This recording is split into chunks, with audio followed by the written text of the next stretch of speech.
Chokifanya Yanga mpaka sasa katika mechi 3 zilizopita za ligi kuu, inafunga sana lakini yenyewe haijaruhusu bao lolote. Yanga hii ni nini kilichotokea katika muda mfupi kwenye ligi kuu Tanzania bara? Imebadilika, inafunga sana. Ndio, ni kwa sababu Yanga leo dhidi ya Mbeya City kwenye uwanja wa KMC Complex jijini Dar es Salaam ilipata ushindi wa mabao 6-0. Ushindi huo maana yake ni kwamba katika mechi 3 mfululizo zilizopita Yanga jumla imefunga mabao 12, kwa sababu imeshatoka kuifunga Pamba Jiji mabao 3-0, imetoka kuifunga Tanzania Prisons mabao 3-0, ukijumlisha ndipo unapata mabao 12, halafu yenyewe haijaruhusu bao. Kwa ujumla kwenye ligi kuu Tanzania bara mpaka sasa Yanga imeshafunga mabao 44 na imeruhusu mabao 3 tu. Katika mechi 3 zilizopita mabao haya 44 maana yake yamefungwa mabao 12 katika 44 kizidisha kwa 100 ni around asilimia 27. Yani mechi 3 katika mechi 19 zilizocheza Yanga mpaka sasa, asilimia 27 hizo mechi 3 zimezalisha mabao kulinganisha na mabao yote walionayo mpaka sasa, kwa sababu kabla mechi hizi 3 zilizopita Yanga ilikuwa na mabao 32 kutokana na mechi 16. Sasa kuna siri gani Yanga hii ambayo sio tu kufunga mabao mengi, lakini pia cheza yake imebadilika? Yanga inacheza katika muda mwingi wa mechi katika nusu ya pili ya uwanja. Yanga pasi nyingi zinakuwa za kwenda mbele zenye mashiko, lakini pia baadhi ya mechi shooting accuracy, umakini katika kupiga mashuti ya kulenga shabaha unaonekana kuongezeka zaidi. Matokeo yake Yanga inazidi kufunga kutokea kulia, kutokea kushoto, kutokea kati. Ndio dhidi ya Mbeya City umiliki wa mpira baada ya dakika 90 za mchezo Yanga ilimiliki kwa asilimia 58 kulinganisha na asilimia 42 za Mbeya City, ambayo utaona kwenye umiliki wa mpira kwa wastani kwa ujumla hakukuwa na tofauti kubwa kivyo ya Yanga kumiliki mpira kulinganisha na Mbeya City. Lakini hii ni jumla, kwa sababu kipindi cha pili Yanga walicheza kimahesabu zaidi kufanya ile kitu wanaita game management, kwa sababu mpaka mapumziko tayari kufikia half time Yanga ilikuwa tayari inaongoza kwa mabao 5-0. Kwa hiyo kipindi cha pili kuna mabadiliko kadhaa yalifanyika, walikuwa wanafanya game management kwa sababu mechi tayari walikuwa shaikamata. Lakini baada ya kumiliki mpira hivyo, mashuti Yanga walipiga mashuti 13, kati ya hayo 9 alilenga shabaha. Alafu Mbeya City mechi nzima walipiga shuti 1 na lilenga shabaha, hakukuwa na shuti lilokwenda nje. Yani dakika 90 za mchezo Mbeya City walipiga shuti 1 tu ambalo lilenga shabaha, likachezwa na golikipa Hussein Masalanga. Katika dakika nyingine zote hakukuwa na jaribio lolote, hawakupata nafasi hiyo kutokana na namna Yanga walivyokuwa wakicheza.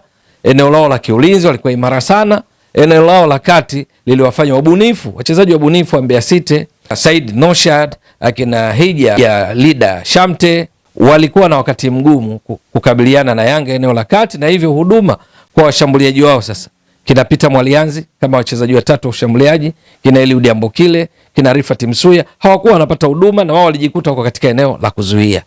Yanga mashuti haya 13 alafu 9 yamelenga shabaha, kwa lugha nyingine around asilimia 69 yalilenga shabaha, tunasema shooting accuracy. Kuna nini Yanga katika kipindi kifupi kubadilika kwa kiasi hiki? Yanga wenyewe wanajua, ndio wachezaji wanafahamu, benchi la ufundi wanajua ni kitu gani wamekiongeza hasa katika maandalizi yao kuelekea mechi, kwa sababu hapo kabla Yanga walikuwa wanapata matokeo mazuri, ndio kwa sababu walikuwa wakiongoza ligi baada ya mechi 16, mabao wakiwa wamefunga 32, walikuwa ndio wenye mabao mengi na bado walikuwa wameruhusu mabao 3.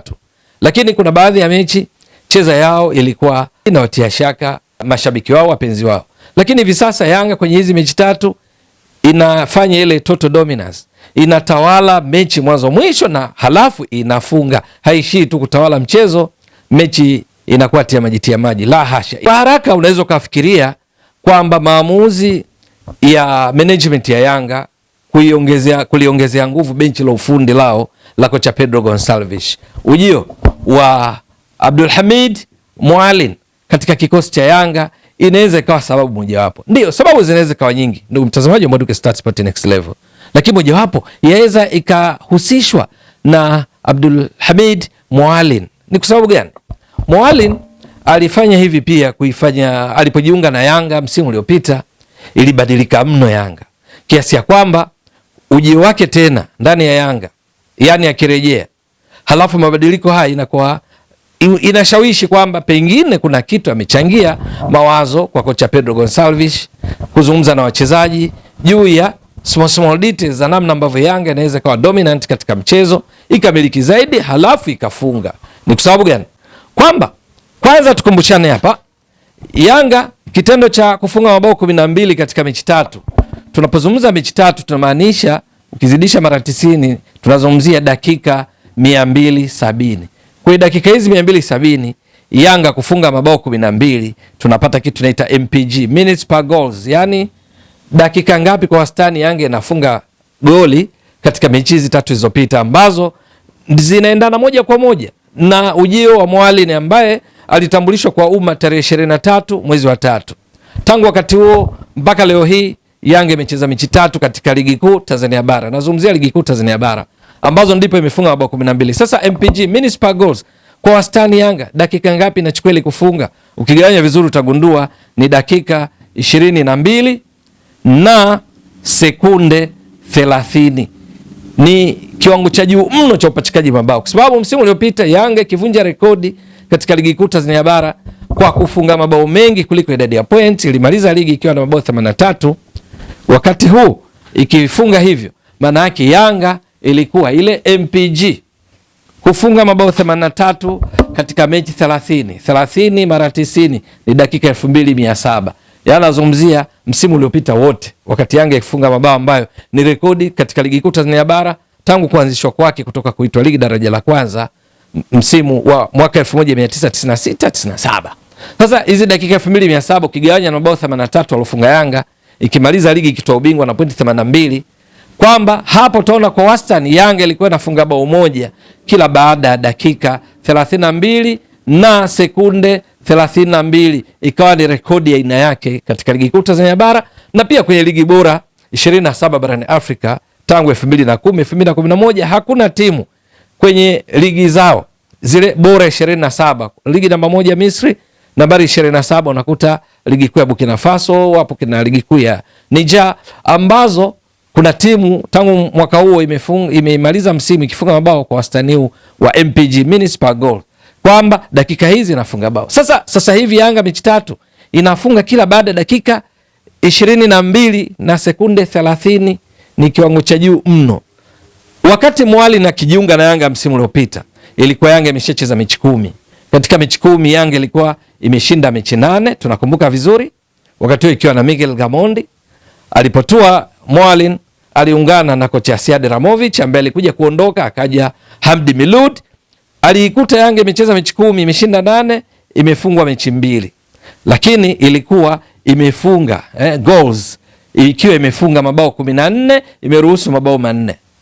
Alipojiunga yeye na makocha tofauti, kwa maana akiwa na Sead Ramovic, yeye akiwa kama mkurugenzi wa ufundi lakini pia kocha msaidizi, ina maana Yanga kwenye ligi ikacheza mechi 20 sasa kukamilisha mechi 30 za msimu. Kwenye hizi mechi 20 Yanga ikashinda mechi 19, ikatoa sare mechi 1.